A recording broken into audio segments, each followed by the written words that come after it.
Amigos, empezamos el programa y voy a recibir al doctor Carlos Vázquez Boyer. Él es actual rector de la Universidad Nacional de Trujillo y con él vamos obviamente a analizar toda la coyuntura. Doctor, buenas noches, bienvenido. Buenas noches, Carlos, y aquí para poder dialogar contigo, como lo has dicho, sobre algunos aspectos de la vida que acontece en nuestro país en las diferentes esferas, así que empecemos a hacerlo. La pregunta es, usted es rector, usted viene de la CAIB, usted es rector de una de las universidades más importantes del país.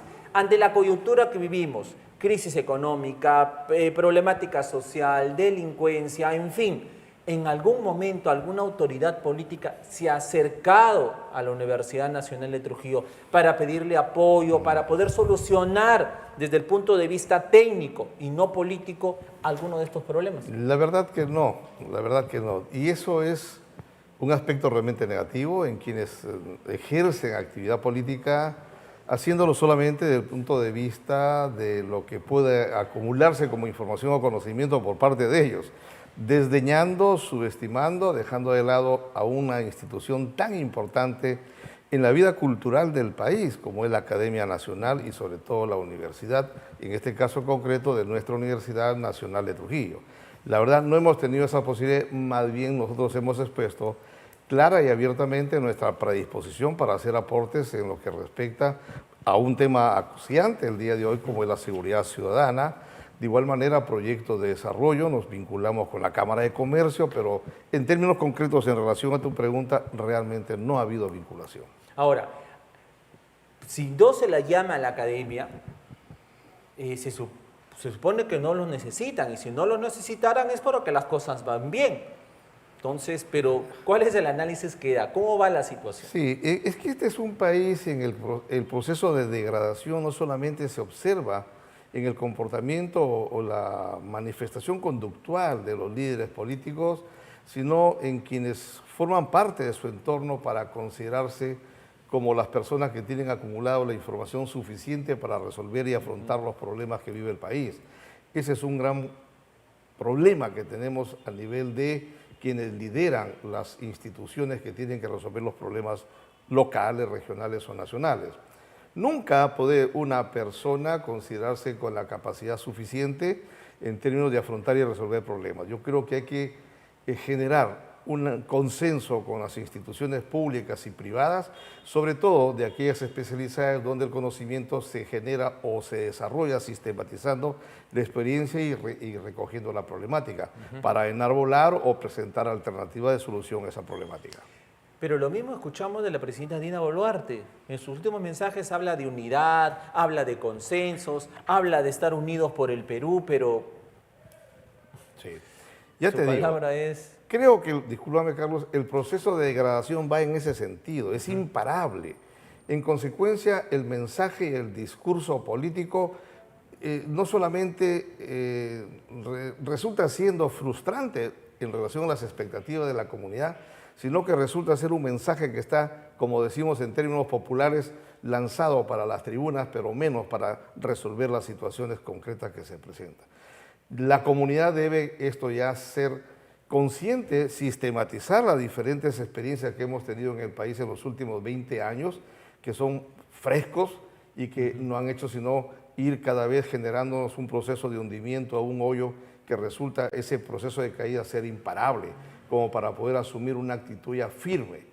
Hay algunos aspectos comunitarios que son de alguna forma expresión del desazón que tiene la comunidad en relación a los problemas, pero que inclusive estos mismos siendo de la comunidad como reacciones naturales de defensa frente a los problemas, sin embargo también tienen ciertas deficiencias que hay que recogerlas para estudiarlas y evaluarlas y presentarle a la comunidad otros aspectos que puedan ser más firmes y encontrar la respuesta también de las autoridades en función a esas exigencias. En este proceso de degradación social o política, como quieran llamarlo, vemos dos elementos que confluyen entre ellos. No son aislados, sino se confluyen en el sentido de la corrupción y la criminalidad. La criminalidad y la corrupción, ambos van de la mano, pero no hay ninguna decisión política, que vendría a ser el otro lado, para poder contrarrestarla. Y esto sigue, pues... Mira, y los problemas que has mencionado Yo creo que ese es el gran problema que tenemos con los líderes políticos. No asimilan experiencias acontecidas o que se han producido en otras realidades sociales. Hoy el desarrollo de la ciencia y sobre todo de la inteligencia artificial puede ser un instrumento valiosísimo y eficaz para la lucha contra no solamente la corrupción, sino la criminalidad. ¿Por qué no hacemos nosotros presión para que las autoridades comiencen a pensar en ese sentido? Nuestras autoridades regionales han viajado, por ejemplo, a China. China tiene un sistema de vigilancia y de control ciudadano eficaz. ¿Por qué no asimilamos esa experiencia? Se trata de dinero, pues comencemos a generar las alternativas de solución a nivel presupuestal para comenzar a asimilar esa experiencia. En consecuencia, hay las posibilidades. Me refiero a las alternativas que permitan viabilizar la solución y falta ingenio. En consecuencia, algo está fallando definitivamente en los líderes, no solamente locales, regionales, sino a nivel nacional. Perdón, ¿pero quién ha viajado a China? Bueno, todo es de orden público, que nuestro presidente regional estuvo visitando China. La pregunta es, ¿para qué fue a China? Bueno, según la información También es que se orden tiene, público. sí. La información que se nos dio oficialmente, por lo menos, fue para ver algunas alternativas de solución a ser ejecutadas en nuestra ciudad, ¿verdad? ¿Y eso fue así? No conozco hasta ahora los resultados, pero bueno, hay que indagar un poco más para que eso pueda sacarse en el sentido de ejecutarse sobre todo, ¿no? Efectivamente. El gobernador regional, el señor César Cuña, viajó a China, es correcto, con la autorización del Consejo Regional y ante una invitación de una empresa privada, la empresa Huawei. La empresa privada le dio finalmente esta invitación al señor Acuña Peralta y él viajó. Y él dijo que se iba a China a mirar y a observar y a traer tecnología que luche contra la criminalidad organizada en la libertad. Bueno, no ha traído nada, ni una cámara, nada absolutamente, ni los brochures que dan, creo, las empresas. Lo que se ha traído es reforzar, obviamente, el convenio que hizo con su Universidad César Vallejo. Tanto así que funcionarios de los altos cargos de la UCB fueron hasta China. Entonces la pregunta es, ¿se fue realmente a China a trabajar para cuidar a los liberteños o se fue pensando en fortalecer su universidad? Me voy a ir a una pausa. Regresamos, conversamos con el señor Carlos Vázquez Boyer y ahí le vamos a preguntar, su periodo como rector de la UNT concluye, ¿qué va a pasar más adelante? Por ahí se escucha que va a ser candidato a la presidencia. ¿Será verdad esto? Lo sabremos tras la pausa, volvemos. Nosotros, rector de la Universidad Nacional de Trujillo, pero ya en las próximas semanas está dejando el cargo. La pregunta es, ¿qué va a pasar de ahí? Pero también hay que decirlo, el señor Carlos Vázquez Boyer es finalmente muy cercano a la política, al menos tiene siempre ese interés. ¿Va a entrar a la arena política? La verdad es que siempre hemos estado allí en ese ambiente político. El hecho de ser rector no me ha inhibido de asumir siempre una postura política.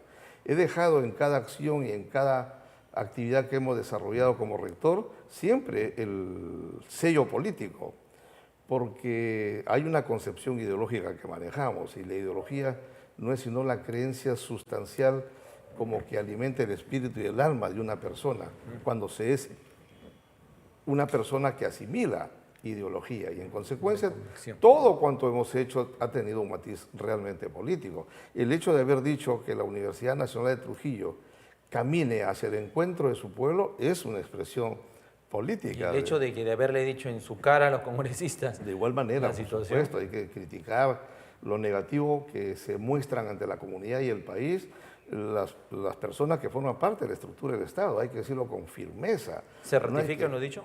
Me ratifico en lo dicho, de que no hay no pocos ineptos y mediocres en el Congreso de la República y creo que la ciudadanía no requiere mayor explicación. ¿Qué otro adjetivo agregaría de ineptos e inútiles? ¿Qué otro adjetivo agregaría conociendo toda la coyuntura? Todos los que la ciudadanía puede imaginarse como para poder reflejar aquello que no sirve para nada, como es el Congreso Nacional, la verdad. Sí, es que hay situaciones, es que muchos congresistas están denunciados por diversos delitos, por eso digo, eso parece ya un prontuario policial, ¿no? Donde se los tienen que presentar así con sus numeritos al frente, ¿no? Porque ahí tienes de minería ilegal, trata de personas, corrupción, prostitución, o sea, tienes todos los delitos Sí, ahí, sí. nos faltaría el Código Penal. Pero lo más terrible es la tremenda incapacidad para poder comportarse como miembro de un Congreso y de un poder del Estado. Definitivamente no existe esa capacidad y la suficiencia de información y conocimiento para asumir un comportamiento de esa naturaleza. El país requiere, si bien es verdad en su estructura constitucional hay equilibrio de poderes, ese equilibrio lo dan justamente quienes protagonizan actividades, acciones y o las ejecutan como parte de cada uno de los poderes del Estado. En consecuencia, si bien es verdad también que ahora se dice que el Congreso de la República es el primer poder del Estado, bueno, creo que definitivamente eso no es así. ¿Quién gobierna? El poder, el Congreso, los congresistas son los que gobiernan. Hay una alianza política allí para gobernar, pero en la práctica no hay un poder, el primer poder del Estado. El primer poder del Estado es el pueblo. En consecuencia, la estructura formal de poder legislativo y el poder ejecutivo deben mantener un equilibrio, ni uno sobre el otro, ni viceversa. De tal fuerza, de tal manera que es la comunidad, es el pueblo el que más bien debe tener el poder político en sus manos como para poder no solamente cuestionar, sino a la vez direccionar lo que los poderes del Estado formales deban hacer. Lo tendrá el próximo año, el 2026, cuando elija ya las nuevas autoridades, pero en este caso del señor Carlos Vázquez Boyer, su persona, y lo vamos a tener como candidato a la presidencia. Sé que desde el norte, desde Piura, si no me equivoco, ya lo han lanzado a la presidencia por el Partido de los Trabajadores y Emprendedores. Entonces, yo leí, digo, bueno, tal vez es un grupo entusiasta que usted ha llegado y ellos lo han lanzado, en fin, pero ¿en verdad está interesado en candidatear? Mire, en principio yo agradezco de manera muy especial a muchísimas bases del país, del Partido de los Trabajadores y Emprendedores, que han propuesto para unas elecciones primarias internas mi candidatura. Y sí, hemos conversado muchísimo, pero yo les he expuesto que quiero ser un instrumento de procesamiento de una unidad de las fuerzas del progresismo y de las organizaciones populares y sindicales que existan, las profesionales, ¿por qué no? Y en consecuencia ser un agente e instrumento del proceso unitario del progresismo y de todo ese sector que de alguna manera quiere cambios y los exige y los demanda hace buen tiempo. Pero ¿quién es los progresistas? Hablamos de los partidos de izquierda, pero ¿qué partido de izquierda ahora puede de alguna manera representar eso? Sí, no me he referido a los partidos de izquierda, me refiero a las fuerzas que desde el pueblo se encuentran organizadas, por ejemplo, en los colegios profesionales, los intelectuales, los universitarios, los propios emprendedores. Por eso digo, quiero convertirme en un instrumento de un proceso unitario del progresismo y de los sectores populares que pretendan una transformación de nuestro país. Pero usted es un hombre de izquierda. Sí, provengo de allí, me he formado allí. Mi proceso de formación personal se lo debo a la izquierda y la verdad es que no me imagino ubicado en una orilla totalmente diferente a este sector. Bajo ese concepto, entonces, ¿qué partido de izquierda usted ahora mira con cierta atención, o ya es que también los defraudó todos los partidos existentes? La verdad es que no tenemos a una organización política de izquierda identificada como tal que esté en condiciones de liderar un movimiento tal que permita llegar en el proceso eleccionario a ser alternativa de gobierno. Por eso es que dije hace un momento que quiero convertirme en una suerte de instrumento de gestión unitaria de todas estas fuerzas para confluir y generar una alternativa, reitero, unitaria que permita enfrentar en condiciones óptimas un proceso electoral en el país. Ahora, ¿cómo ve el 2026? ¿Va a haber una bicameralidad? ¿Va a haber senadores, diputados? Dentro de los senadores va a haber una elección múltiple, una elección única, de diputados de igual manera. Casi 50 organizaciones políticas tendremos inscritas. ¿No va a ser un caos eso? Sí, va a ser un caos. Y sabes que todo eso no resulta ser sino la parte superior de la cresta de la ola que tiene que ver con la deficiencia en el proceso educativo y de información política que tiene el pueblo, la comunidad en general. Cuando no hay formación y no hay educación política, entonces se generan situaciones como la de cerca de 50 organizaciones políticas que pugnan por ser gobierno.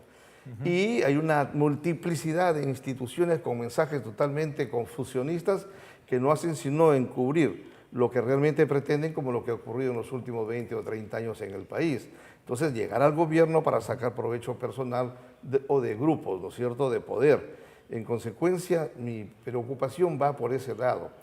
Instar a la comunidad a que tengamos muchísimo cuidado, aquellos que tienen el derecho a elegir, muchísimo cuidado. No podemos equivocarnos 2, 3, 4 veces como viene ocurriendo en los últimos 20 o 30 años. Hay que asumir con conciencia ese acto que al final implica o consiste en depositar en el ánfora nuestro voto, luego de haberlo marcado a la persona o grupo político. Ese debe ser un momento de reflexión profundo para que no nos podamos equivocar y que el país retorne a esa trocha de democracia sostenible y fuerte que debe tener y que venimos bregando porque así sea. Sin embargo, las reglas están dadas desde un Congreso de la República que está promoviendo eso. Se está promoviendo el hecho de abrir las puertas y que todos se inscriban. Está promoviendo una bicameralidad que por las condiciones y la coyuntura no era obviamente pertinente que se haga. O sea, está promoviendo leyes para poner espada de Damocles a los órganos electorales. O sea, está copando todo lo que hablamos del ámbito electoral. Y finalmente, ¿quiénes son los favorecidos? ¿Cierto? Son 3 o 4 partidos que ya están obviamente posicionados y que finalmente están los que están gobernando. Sí, y esa es una arista, solamente una arista de la multiplicidad de aristas que tiene el Congreso de la República. Lo más delicado es el hecho de haber reformado la Constitución, 65 artículos nuevos insertados que no hacen sino, fíjate, ¿qué cosas nos decían cuando el ambiente electoral anterior? Aquellos que quieren modificar la Constitución están equivocados. En la práctica, lo que ha hecho el Congreso de la República y los partidos que tienen el control del Congreso de la República, modificar esta Constitución habiendo incorporado 65 artículos, que implica una reforma constitucional encubierta.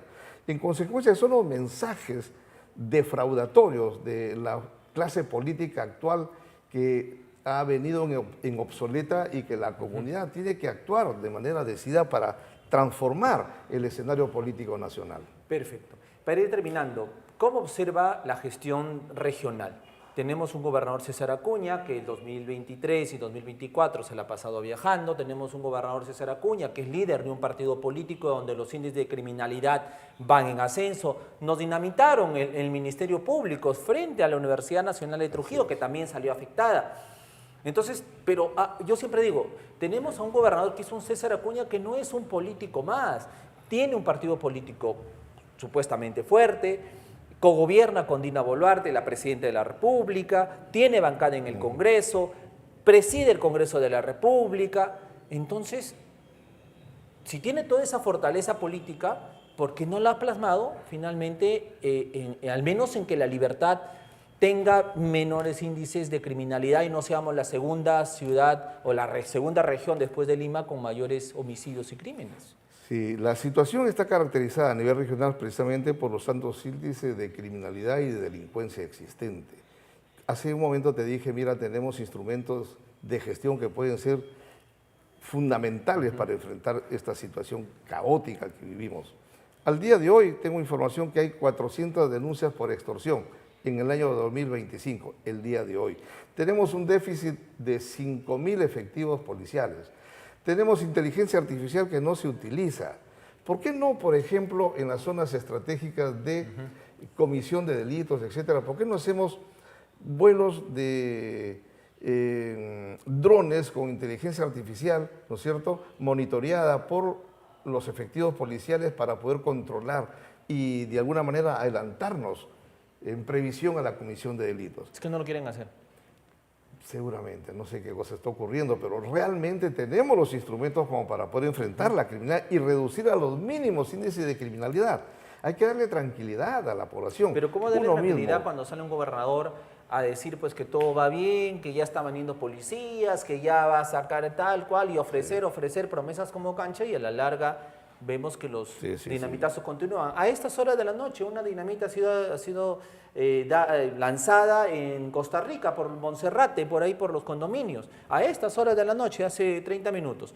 Entonces, ¿cómo poder conseguir todo eso con un gobernador, reitero, que aparentemente está afuera de la situación, de la realidad que vivimos. Sí. Mira, es preocupante la situación realmente. La situación no se enfrenta solamente con el incremento de efectivos policiales. Aquí hay que utilizar mucha inteligencia personal para afrontar esta situación.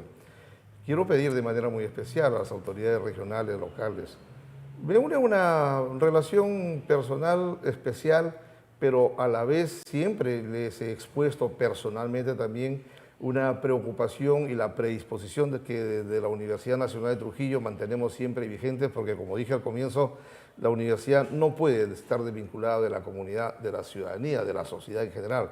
En consecuencia, siempre hemos manifestado nuestra predisposición a vincularnos con las autoridades para poder encontrar salidas viables desde la academia, desde el pensamiento crítico, desde la gestión del conocimiento, que es la universidad, para encontrar la solución a los problemas. Ese es un llamado clamoroso que hacemos a las autoridades de nuestra ciudad, de nuestra región, para poder encontrar solución a los problemas y darle tranquilidad a la ciudadanía. Quedo acá y vamos a conversar con usted más adelante, deja rectorado en los próximos días, pero esperemos tenerlo en la arena política para poder analizar la coyuntura. Señor Carlos Vázquez, le agradezco muchísimo. Muchas gracias a usted, muy agradecido a ustedes.